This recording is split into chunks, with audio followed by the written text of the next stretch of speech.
KBTC, a viewer-supported community service of Bates Technical College.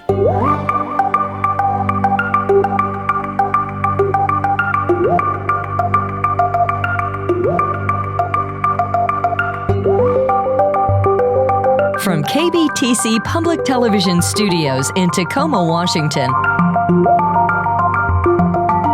Welcome to the Steve on the Street podcast, a closer look behind the headlines as public policy and current affairs impact the real lives of real people. Hello, and welcome to the Steve on the Street podcast, produced by KBTC Public Television and its public affairs program, Northwest Now. I'm your host, reporter and photojournalist Steve Kiggins.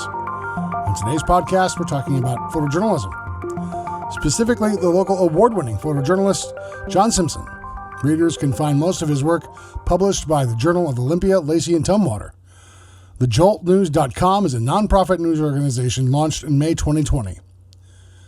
Now in his early 70s, Simpson dedicated his professional life to public service. After serving in the Air Force, he spent decades at Pierce College as a history professor. Simpson was also appointed, then later elected to serve as a council member with the City of Lakewood. His photojournalism career didn't begin at Jolt.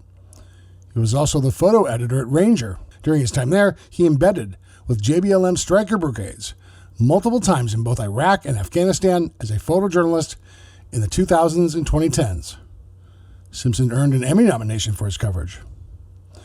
He's also the recipient of the JBLM Civilian Hall of Fame Lieutenant General Bill Harrison Service Award. And most recently, his work was recognized with the Insight Award for Visual Journalism from the Institute for Nonprofit News just this past September. For just about the past year and a half, Simpson has been walking the streets of Olympia and Thurston County, meeting with and talking to and building relationships with those who are living on the streets, living in their cars, living in tents, getting to know his neighbors who don't have a place to call home. Simpson carries with him his Olympus digital camera. He says these walks are about getting to know his unhoused neighbors and building the kind of trust that allows him to publish their images. Simpson tells me he always asks their permission. He asks the permission to photograph his subjects, and their images are published in black and white. These pictures are candid and show people where and as they are.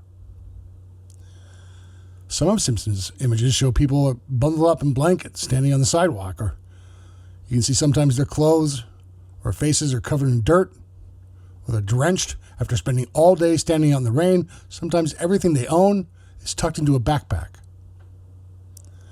Simpson's photographs document a slice of life, showing the real, honest, everyday reality for those who don't have four walls and a roof. Simpson tells me the purpose of his work aims to meet a very specific audience, us, all of us, and asks us to answer the simple question: why aren't we helping? Next on the podcast, take a listen to Northwest Now's coverage of Simpson's photojournalism. Photojournalist J.M. Simpson tells me this all began on a walk a couple years ago when he came across two people suffering overdose. They were nearly hypothermic. Simpson tells me he covers the dangers facing those living on the streets and the complicity that perpetuates their suffering. What is it about us as a culture that we seem to not see these people standing directly in front of us? Photojournalist John Simpson's photographs are published in black and white, a decision he says aims to strip away distractions, forcing his audience to confront the injustice happening all around them. Photography is a means of communication, and if the photograph doesn't talk to the viewer, it's not a good photograph. My images speak to the viewer. When Simpson invited Northwest Now for an interview, Olympia was drenched in cold December rain. He spent hours in the elements with his unhoused neighbors. He doesn't wait for better weather. Simpson says he wants his photojournalism to expose his audience to the raw reality he sees through a lens. I want you to see what they're living in, and then I want you to ask yourself the following question: why aren't you helping? When Simpson wasn't working as a history professor at Pierce College, he was also a photojournalist embedded with JBLM Stryker Brigade, including tours in both Iraq and Afghanistan. And while Thurston County is a far cry from Central and Western Asia, he says sometimes the suffering feels familiar. Sometimes some of the places we were in, or I've been in overseas, have been pretty hard as far as the amount of destruction. Sometimes around here with the garbage and the sheer poverty of it, yeah, there's a comparison. How do you feel looking at these images? Do you get overcome? Sometimes. You go two ways. I go two ways. Part of it is the empathy, which at times also turns into anger. Simpson's work at the Jolt News Organization won the 2024 Insight Award for Visual Journalism by the Institute for Nonprofit News. But recognition is no finish line. And as long as his neighbors continue suffering, Simpson says he'll record their neglect. I want to do something that lasts more than I'm going to be alive. I want to make a change. And God damn it, I'm going to do it. In Olympia, Steve Kiggins, Northwest Now. Initially, I had asked Simpson to join him during one of his walks through the city to capture these interactions that lead up to the moment where he snaps these images.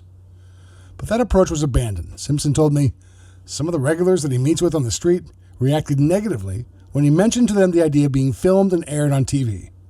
Simpson told me he didn't want to risk the trust he was building, and I agreed I didn't want to risk alienating him or his work.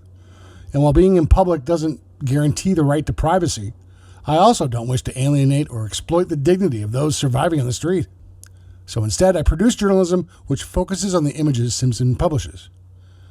So, Simpson and I met on a cold and wet Tuesday in early December in Olympia. Next in the podcast, listen to an extended interview with photojournalist John Simpson. Today it's wet and cold, and I hope for a good cause in taking photographs of the homeless designed to bring more attention to this growing epidemic in the United States. Let's talk a little bit more how about you got here. This is not some hobby you picked up one day. You lived in the South Sound and said, I want to take pictures. This has been, among several other professions, your bread and butter, so to speak. In a sense, yes. But how did I get to this?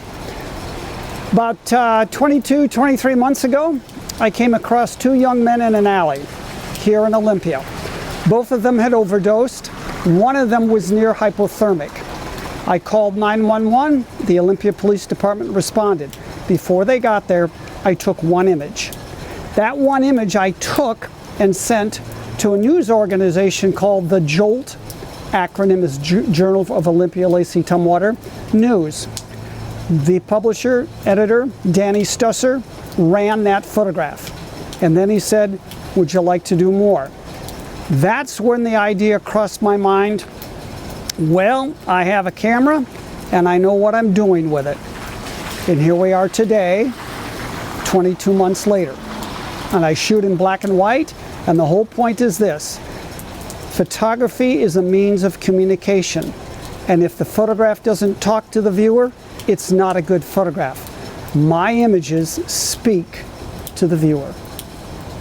Tell me about that philosophy, how that difference that you specify, that eye, when you look folks in the eye, that seems to be the key. Because there's a human connection, and we make that when we look someone in the eye.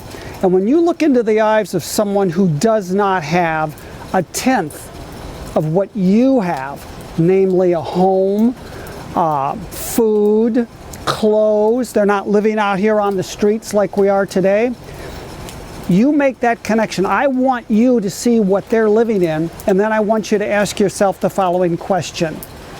Why aren't you helping? It isn't a question necessarily to the particular individual, but it's more of a question to the larger community. Why aren't we helping these individuals? And they're not just men, but they're women and on occasion children. That seems like one way to cause an effect for the powers that be to make policy that might make a difference there. That's been a part of your life. Education, civics. Talk a little bit about your history as a photojournalist.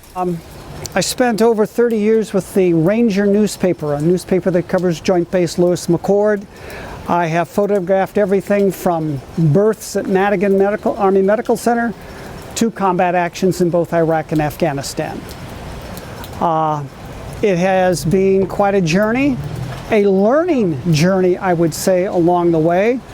And it has taught me a lot, or maybe I should say it's expanded more about how I view life. And in a sense, it was a perfect road that has brought me here today with you. You're capturing life as it occurs. And I think I mentioned that to you earlier before we went on air. It's capturing life as it is. And these homeless people, they too have lives as well. You've seen places of the world most Americans can't even concept in their minds, neither can I. When you venture through the streets and hidden places in Thurston County and you see where these people live, how do you compare some of what you've seen here and overseas? That's a good question.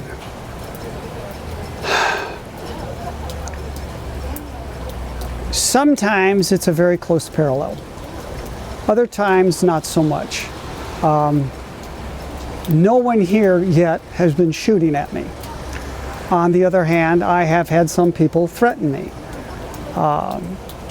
Sometimes some of the places we were in, or I've been in overseas, have been pretty hard as far as the amount of destruction.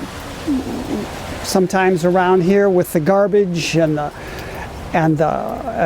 sheer poverty of it, yeah, there's a comparison, but it's hard to make a solid comparison between the two. But I take your point. I am reminded at times about what certain parts in Iraq looked like, or what certain areas in Afghanistan looked like, and what I sometimes see in terms of human suffering here in Olympia, Washington. I'll give you an example. Okay. I apologize for interrupting. There was a man standing over here in the rain. I walked by him at 8 o'clock, 8:30 this morning. When I came back by at 11:30, he was still standing there in the rain. I walked up and talked to him. Never in the world have I ever seen anybody standing on a street curb in the rain for 3 hours anywhere except here. What does that mean in terms of where else this person could be? Why the hell are we letting this happen? As it turns out, I called 911, told the dispatcher we have a man who's been standing here for 3 hours in the rain. If it gets any colder, he's going to be hypothermic. I've never seen that anywhere else in the world, but here. What is it about us as a culture that we seem to not see these people standing directly in front of us? Which is another reason why I do the photography I do. You were kind enough to say something about my teaching. When I taught, this is real. This isn't made up, it isn't revisionist, it isn't what the party line is. It's the truth, it's real. It's why I shoot in black and white as opposed to color. It's why I'm as direct as I am right now with you. Either we deal with the subject of homelessness in this country, or we don't. But let's stop talking about it and let's start doing something about it. Interesting point you make. So with the kinds of budgets that we see in municipalities up and down, I guess take your pick anywhere. Yep. Are we doing anything about it with the millions we spend? You have a good point. We have spent a great deal of money, but we also haven't been smart with that spending. We haven't held certain agencies accountable for the spending of that money, nor have we held some of the individuals in charge of those agencies responsible or accountable for how money is spent. I think there needs to be a significant economic realignment, not only on the federal level, on the state level, but on the local level, as to how we spend our dollars. And I don't get paid a cent for this. My chase is those people out there. This is about them. This isn't about me. I just happen to have a camera and have had the opportunities. Call it, I have had the gifts given to me in order to do what I do. Not everybody has had that opportunity or those series of opportunities in their lives. I'm going to speak up for those people who can't. And I've been doing that ever since high school. When your photos are published and they reach, the eyeballs of whoever deliberately or accidentally finds their way to Jolt, do you ever read these comments? Yeah, I read them. Does that feel disarming? I mean, how is the comments that you read anywhere related to finding out how these people find themselves where they are? Many of the people who comment don't have the foggiest idea what they're talking about. It isn't as simple, it isn't as clean and straightforward as they think it is. I've had some homeless people tell me I couldn't make my rent. When minimum wage went up, I lost my job. When I lost my job, I lost my apartment. When I lost my apartment, I'm out here on the streets. The economy of it, the economics of it. It also gets down to the cost of housing. Again, it's nice for some of these people to be able to sit in their homes and make their comments. Why don't you come out here on the street with me and see what it's like? These people, a lot of these people aren't out here because they want to be. They're out here because they had nowhere else to go.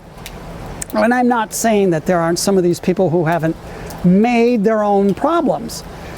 But a large number of them, no, that's not what they're telling. I've talked to women who are victims of domestic violence, rape, trafficking. Again, they didn't go out into the world to be treated like that, only to come out here and be on the streets.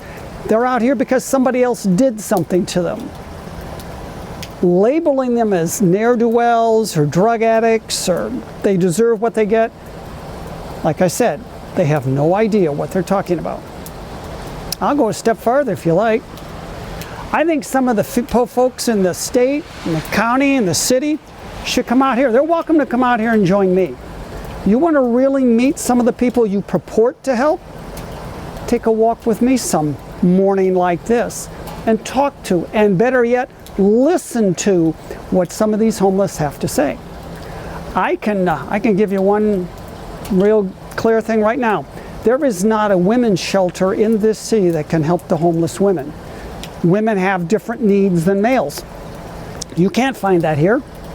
Why not? And that's a question I'm asking rhetorically to the powers that be. One of the photographs I'm going to send you, several of the photographs, are of women. And when I send them to you, I might just say to you, Steve, what would you do? How do you feel looking at these images? Do you get overcome? Sometimes.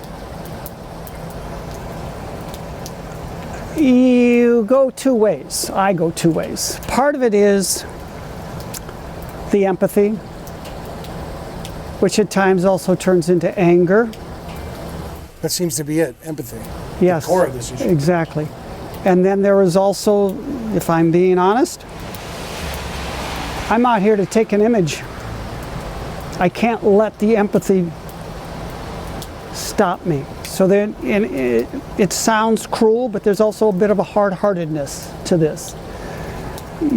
I want to do something that lasts more than I'm going to be alive. I want to make a change. And God damn it, I'm going to do it. And the only thing that I think I do differently than a lot of photographers, I asked their permission. May I take your photograph? Every photo I send you, every photo that's going to be on this show, I had permission. And there's something else that I've also noticed out here. Even when I'm told no, I get a lot of thank yous for asking. I don't steal photos, and I think it's wrong when there are some people in my profession who do just that. Shame on them. These people out here have the right to privacy. They have the right to be treated the same way you and I are treated. I like to think that I extend that right to them. And if a man or woman says, no, I'm not interested, thank them for their time and keep on stepping. There's a million reasons people find themselves where they find themselves, and a million reasons why they find a way out. Sometimes they don't. When you talk about your philosophy of When you grab an image that you know that you've got, that you were aiming for, what are those key aspects? There are times when you make an image, you know the instant you've taken it, you've got it. Everything, eye, lighting, the look, the feeling. It goes beyond the compositional. It goes beyond what makes a good photograph. What makes a good visual communication with your viewer. And when everything, eye, depth of field, it goes beyond that. There's an intellectual, almost spiritual connection with that person in that image. There's an emotional, there you go. There's an emotional connection. And there are times I know as soon as I have tripped the shutter release, I captured that. It doesn't happen often, but it happens enough when I'm very well aware of it when I've done it. You spent a life of public service? Well, it's not many run for city council. So, why? Like, out of all of these things in your career, please don't take this the wrong way. At your age, you're doing this now. All the efforts and endeavors that you've persevered to make a difference, you look behind your career and here you are still taking images of being right in literally the face of the problem. Does it feel like it's fixable? Yeah, I think it's fixable. Yeah, I do think it's fixable. If we determine it's fixable. If we decide it isn't, then it's not going to get done. Why do I do this? Why the hell not? I've been blessed with a physically strong body. As far as I'm concerned, age is just a number. And until something comes along that I think to myself, I can't do this anymore, I'm going to keep doing exactly what I'm doing. And here we are today. Homelessness is a reality across our country. It's been part of the American experience for generations. Just in Thurston County alone, the County Board of Health declared houselessness a public health crisis back in 2018. Since then, the homeless population in the South Sound has only increased. So much so that in December 2024, the Olympia City Council adopted an ordinance continuing its own public health and safety emergency declaration that for now continues through 2027. I've covered many angles surrounding the issue, talking with business owners concerned about public safety. I've interviewed law enforcement when officers teamed up with social service providers conducting outreach in homeless camps. I've interviewed homeowners who banded together, cleaning up thousands of needles found in public green spaces while homeless populations continue growing, despite years of outreach and millions of tax dollars, all of which seems to go nowhere. And I've interviewed those on the edge, individuals and families living in their cars, or in tents beneath bridges or in greenbelts, many struggling with drug or alcohol addiction. Some of them telling me that medical bills or losing their jobs was all that it took to find themselves on the street. But I've never met a photojournalist deciding on their own to document the realities facing those living in the raw, and publish with permission the faces of those on the brink, forcing all of us to look directly into the eyes of suffering, looking to us for relief. Obviously, homelessness is an issue complicated by factors as numerous as those who don't have a place of their own. And as long as people find themselves living on the street, photojournalists like John Simpson will continue sharing their plea, one face, one image at a time. So, thanks to John Simpson for meeting with me, sharing your images, and your interview on Northwest Now. And of course, thank you. Thank you for spending the time and effort to be here with Steve on the Street podcast. Your support just by listening is appreciated. Thank you. Once again, I'm photojournalist and reporter Steve Kickens from KBTC Public Television Northwest Now. Until next time, cheers.